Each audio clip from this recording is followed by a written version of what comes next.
Hello and welcome to Nitro Talk. If you're into nitro engines, vehicles, anything at all to do with the nitro side of the RC hobby, I'd really appreciate your support. I took the engine out of this Mugen MTX3 10 scale nitro touring car the other day. So I could tear it apart. We could take a look at it. We could take a look at the Syntax clutch, which was installed on it. Okay. I've talked about this a little bit before. I'm pretty sure that I have made a full video on it. But I wanted to make this video, number one, to put a lifeline out to any other people who may be familiar with this particular 10 scale touring car, the Mugen MTX3. I'm sure that this was very, very popular in its day. This actually came out, I did a little bit of research. This came out in 2002. This chassis is over 20 years old.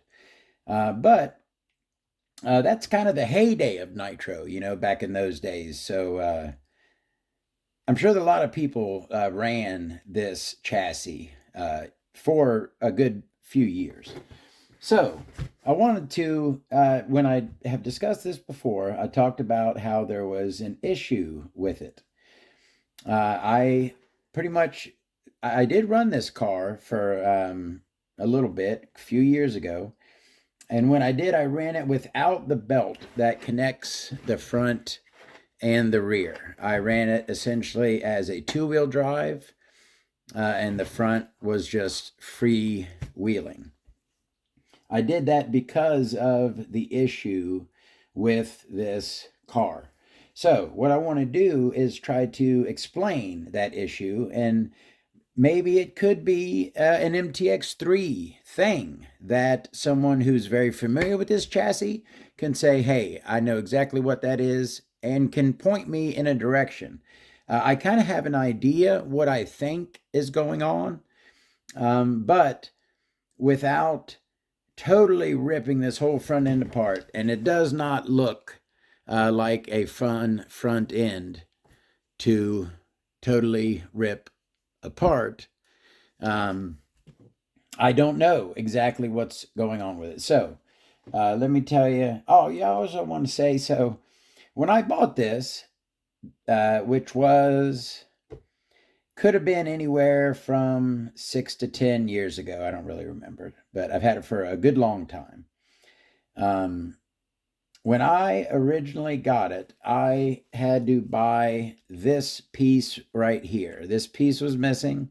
It's like it's not really a radio box. As you see, I can see I have where do I even have that mounted to? Okay, that is the back of that. Okay, yeah. It's like a radio enclosure, this little piece here. I have a push button switch attached to the top of it, and my receiver is on the inside of it. Looks like I kind of just made me an antenna mount right there. I don't know exactly where the antenna is supposed to come up from, but looks like maybe there's another piece that goes there. I don't really know. I'm not an expert on this thing. But I did when I was looking this over again, and what I was thinking of was, did I install these servos? And I think I did for a couple reasons. Number one, that's an Airtronics 94357. That is that Airtronics line, okay? 537, 538, 539, 60, 61, 62.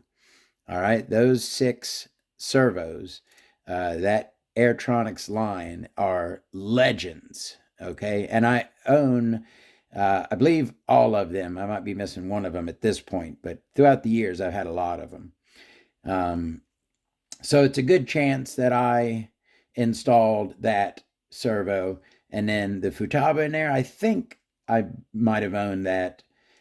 So it looks like my work. That was the other thing. I was looking at this servo arm here. It's a plastic servo arm, and it was cut and it was rounded off really nicely.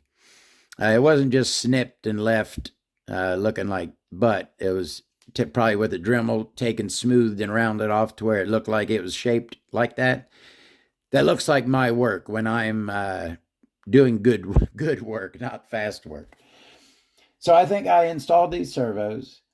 I put that piece on there. I installed a radio system, and I attempted to run this thing, okay? But what I found when I initially, so I bought it, I fixed it up, got it ready to run, and the first time I took it out, it was like it had extreme drag brake going on. As soon as you would stop accelerating with your throttle, it would come to a stop very fast. Now, as you can see, it rolls forward now, right? But you can see when I do that, that the rear, so that there's a belt that goes from this pulley here. This is a tensioner here to the pulley in the rear, okay? The rear rolls smooth as butter, okay? You can take the pulley, okay, and you can spin it. Let me get you a good view of the tire. And it rolls free. But in the front, if you try that, see how I could roll my finger on that along on the side of it. See that? And it rolls easily. That one, on the other hand, no, it does not. I don't, so here's what there's something binding in the front, okay? That's the issue. Is there a bearing squished? Is there a shim missing or placed in the wrong spot? Those are kind of my guesses as to what is going on. It has a one-way in the front, okay, which means that when the belt is not connected, okay, when the belt is off, the front wheels can just roll forward easily because of the one-way.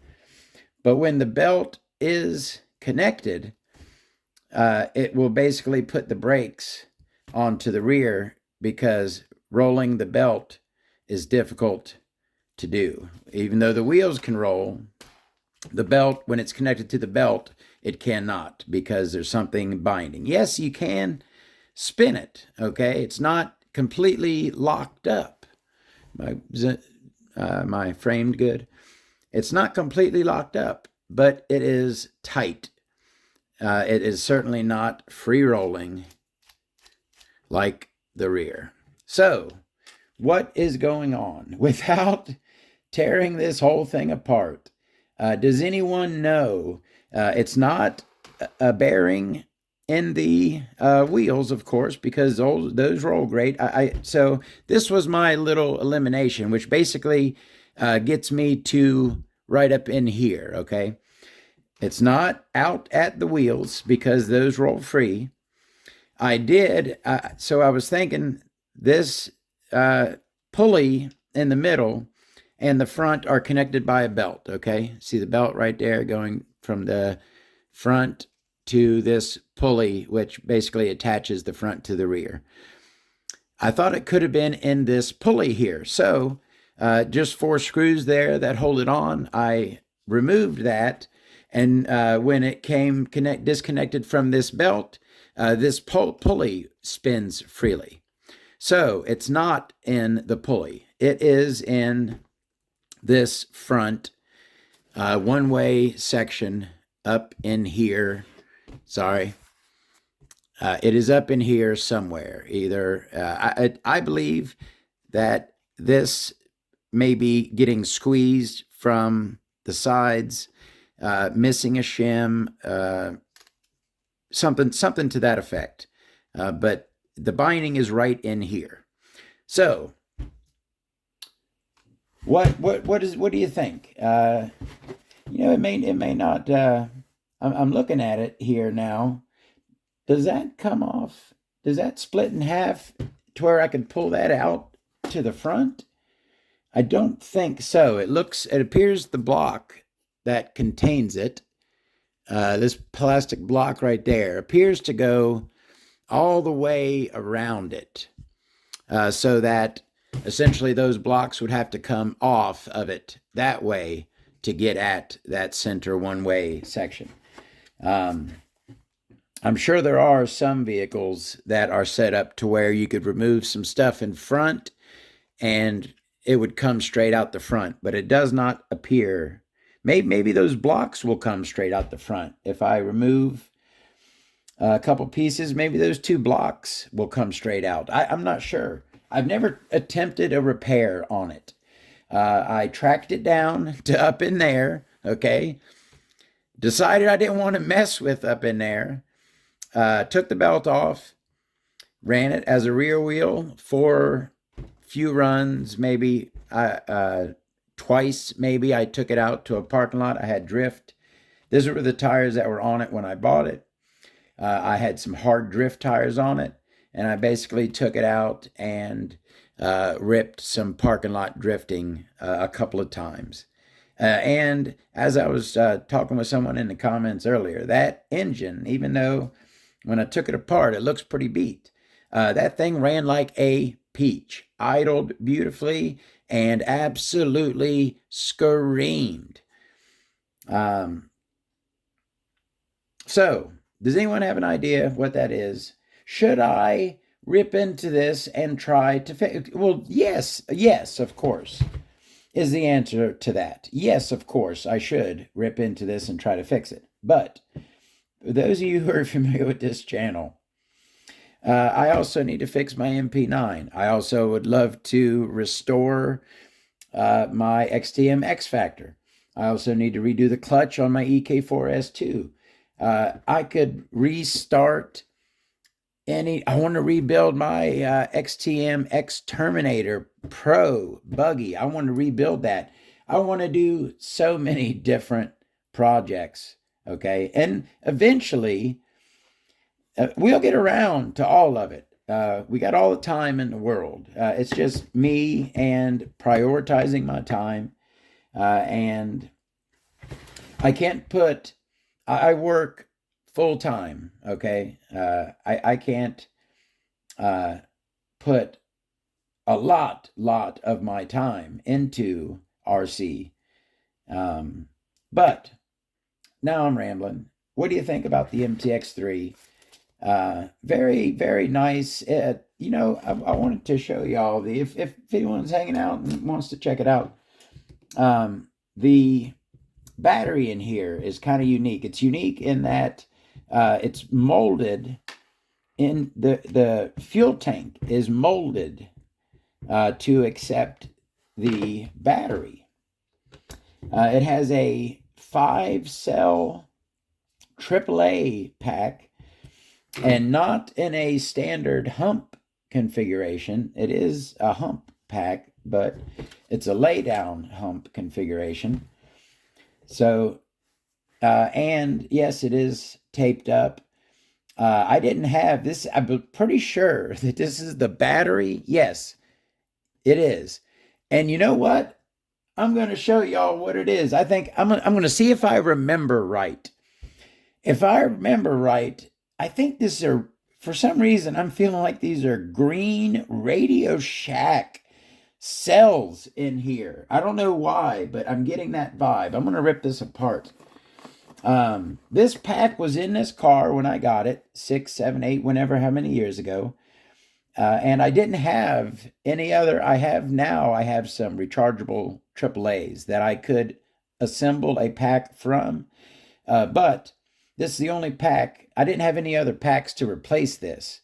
And I gave it some cycles and it held a charge. So I used it. And I tell you what, here recently, when I pulled this car out, I discharged it, right, all the way, and then hit it with some juice, and it is still working good, holding, I think I got like 900 milliamps into it. Where in the heck is my razor knife? I'm trying to cut this, I got it. Come on. All right. You know what? I bet you I can use this. I don't want to mess up the, Let's take a look at this pack. Green Radio Shack cells. Maybe not. I don't think green Radio Shacks were alkalines, right? Those weren't rechargeable. I don't know, but I want to look at the cells in this pack. I taped them up. It had yellow. It had a yellow heat shrink around it. I believe. Okay, it's starting to come back to me now. So these cells were wrapped in a piece of. Did I say green? It was yellow heat shrink. Okay, there's some yellow heat shrink around it, and there was a lot of dirt down inside. It looked like crap. So I cut the yellow heat shrink off of it, and then I taped it up. But I did get a look at the cells when I took the yellow heat shrink off of it. No, they're not. They're not green alkalines. They look to be plain white. Oh, maybe I ripped the green No, I couldn't have got it off all of them. Now I'm going to have to retape this thing up. Oh, no! Holy smokes!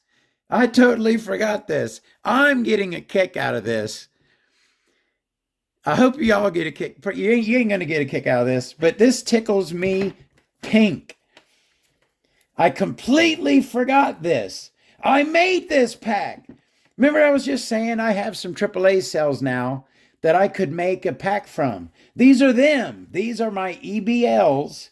Apparently that original pack crapped the bed on me, and I made in the same shape as it a 5-cell EBL rechargeable battery pack. I made that. Cut little pieces, soldered it. Let's get a look at that. Those are some. I bought a bunch of these EBL cells a few years ago. I got to be careful with this. I need to retape it up very soon. All right.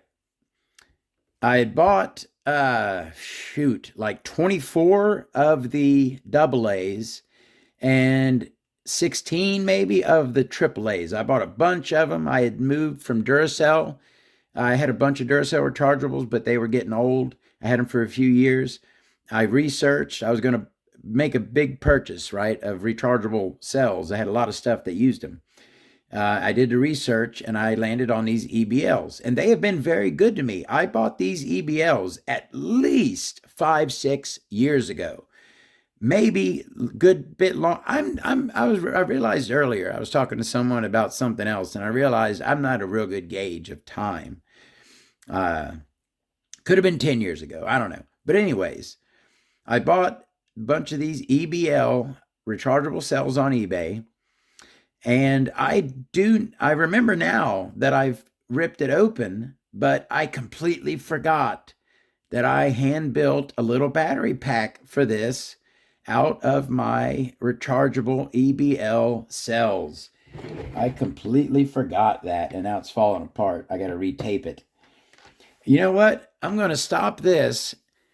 You know that I never throw away anything. I bet you I still have that pack that was in here. I'm going to go look for it. And if I have it, I'll show it to you. If not, I'll wrap it up. All right, I'm going to shut this. All right, apparently I guess I did throw something away. I threw that pack away, or it's laying somewhere. I don't know where it is. But so this right here is where I thought it was. And I want to show y'all this. So these are. So when I bought those EBL cells, they came in these little packs, right? I went through all of them. I wanted to keep them in the sets of 4. So I went and numbered all of them, like 1, 1, 1, 1, 1 on one pack. Grab another pack, 2, 2, 2, 2. These are the 3, 3, 3, 3. To keep them in sets of 4 for cycling purposes. You don't want to mix them up when you're cycling. Take a battery that's half used and a battery that's totally drained. You know what I mean? I like to use them in 4s with my rechargeable batteries. I don't think these still have the seals on them. These might have never, I didn't use as many. Yeah, this one is still sealed. Right there. Is that one sealed as well? No, that one's open. I think I wrote on those. Yeah, that's number 3 pack as well. I got me some, these are what I was using before those energizers. These are probably, I wonder if these have, you know how alkalines have an expiration date on them? I wonder if these, 2 of 15. Oh, sorry. Is that 2 of 15 on there? Is that, those don't look bad. I bet you those still work good. Where's that other pack of energizers? If these say 215, 1 of 13. 10 years old, are they? I'm not positive if that's the date on them. But there's a lesson in here. I got some old, boy, that one's, ooh, that's leaking. Look at that. See, I'm going to be honest with y'all. I wasn't going to show y'all this because I kind of, I didn't stay up on this. I used to cycle these once a year, but I haven't done them in, what, 4 years? Over 4 years? My bad. I need to go through. On 7 of 19, I went through and cycled every single battery in these. So these are individual cells. You got a glow igniter. Those are glow igniter cells, or these were used in stick packs, 7.2 volt stick packs, used these batteries.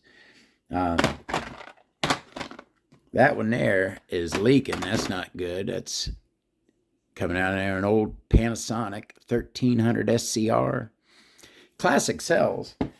But rubber bands deteriorate over time. That's a rubber band right there. I was looking at this. Look at this. That's a pretty no good anymore rubber band holding those random rechargeable cells together. And this thing right here, oh, this was so cheap. FB battery, made in China. You know how you can tell a good rechargeable battery, okay? This is how you can tell. Charge them up, and the weight does, a lot of people don't know this. A dead battery weighs less than a full battery. Did you know that? These batteries, as you charge them, they increase in weight. A lot of people didn't know that. But if you take a good battery, and this is these were my favorites. These Duracell 2650s. Most of your Duracells were the 1800 model, like that one. See, that's the Duracell 1800. These Duracell 2650s were bad mofos, and I had a good collection of these, but you couldn't get these for less than like $5 a piece. These were very expensive, and I believe I was getting these maybe $1 a piece, if not even that. I don't remember what I paid for the EBLs. But anyways, what I was saying, a cheap, crappy battery and a good, high-quality battery, it's no contest. This thing weighs 5 times what this thing does. And then real quick, I'm almost done. I didn't mean this to turn into a battery thing, but really quickly, this is some old packs. This pack, I believe, came out of, yes, oh, cool. I had totally forgot the name of that. I had a 1/12 scale Nitro touring car. That thing was super cool. It's actually, look for it in my upcoming video where I show pictures of cars that I've sold. I'm going to be showing pictures of that. This was the pack that came with it. It was AMR was the name of the company that made the car. I forget the model, but it was AMR 1/12 scale Nitro touring car with like a 0.09 engine, I believe. And then these are some old Futaba radio packs. Usually these were in different transmitters. Okay, these are transmitter batteries. I believe those two are the same, the NR4RB. And then you got the NR4J and the NR4QB. I guess the 4 is 4 cells. But those are cool. Futaba, manufactured by Sanyo. That right there, I guarantee, and that's like mint condition, right? That's beautiful. It's I guarantee that right there is from like 1985, pre 1990. I guarantee you that. I guarantee you this is pre 1990. This is probably 40 plus. Could be, what was 50 years ago? No, it ain't from the 70s. It's probably, it could be early 80s through late 80s. I would estimate this battery pack right here. Anyways, all right, y'all. Any advice on the Mugen? I would love it. I got to retape that little pack back up. I love that. I'll see y'all later. Have a great day.